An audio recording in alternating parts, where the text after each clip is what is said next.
Hello there. Talk about trying to win favour by deflecting attention.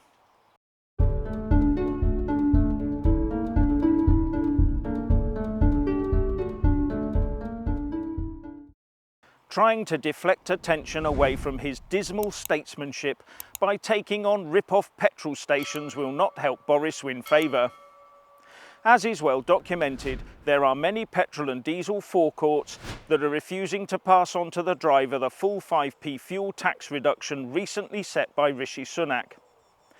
In fact, some unscrupulous petrol stations upped their prices a couple of pence just before the 5p tax drop came in, and then lowered their prices by 5p on the spot to make it appear as if they'd given the driver the full benefit, when they obviously hadn't.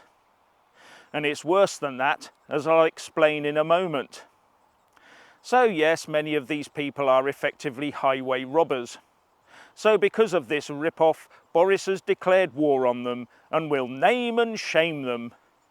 But is it worth all this hubbub for that 5p a litre saving? More on that in a minute. Boris is talking as if the UK economy is not based on capitalism, where cartels and monopolies are not allowed to rip us off, so that retailers can charge any price they individually desire, and the customer can then choose where to buy their goods and services, and if they want to pay more for better goods or services. Now, either these fuel forecourts are setting their prices by cartel and it needs investigating, or they are setting them individually for good business and financial reasons. And given that most drivers go to their nearest or usual forecourt and do not check the prices on the big boards outside, means that fuel retailers can legally get away with it. And even if one forecourt does look expensive, driving around to find a cheaper outlet just wastes time and more fuel is used up. But what are they really saving? The truth is that capitalism doesn't really work well when the customer has to travel miles through traffic, lugging a ton or so of metal with them in order to find the best deal to lug that ton or so of metal about with them, especially when they aren't allowed to use an app on their mobile device to help them. Now let's take a look at the numbers and see what Boris's 5p really means. And just to give you an idea what difference 2p a litre makes, to fill your average car with say a 50 litre fuel tank at say £1.72p per litre costs the driver £86. And at 2p less, at £1.70 per litre, it's £85.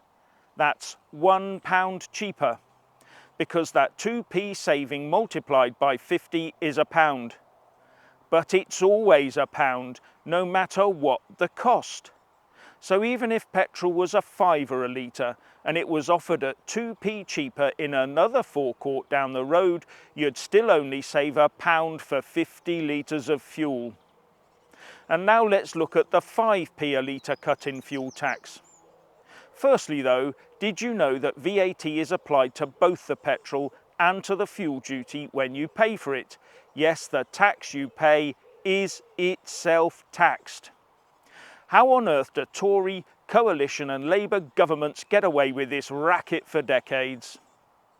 So for a 50 litre tank, a 5p reduction in fuel duty per litre means a saving of £2.50 in fuel duty every single time, no matter what the vast cost of the fuel is. But because VAT is also applied to fuel duty, the saving should be 6p a litre. So for a 50 litre petrol tank, the total saving should be £3. So any forecourt that did not lower their fuel prices by 6p a litre is ripping us off. It's not 5p. Now from the RAC, the average fuel cost today is 171.04 pence for unleaded and 181.64 pence for a litre of diesel. So to buy 50 litres of unleaded costs £85.52. Would it be worth you driving around or driving further to save the maximum £3 even with the cost of living crisis? And with diesel it would cost you £90.82p.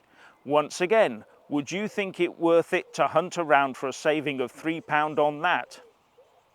But did you know that the standard flat rate of fuel duty is 57.95 pence per litre?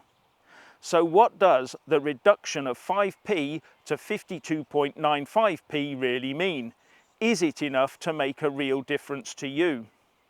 So if you pay £1.70p a litre to fill a 50-litre tank, it will cost you £85. But without VAT, it would cost you £70.83p, nearly £15 less. And if they didn't tax the tax you pay by not adding VAT to the standard rate of fuel duty, your saving would be 11.6p per litre, or £5.80 for a 50-litre tank full. So in your estimation, do the figures I've pointed to justify all the Boris hoo-ha over a 5p reduction in fuel duty? Or is he just deflecting from his other failings?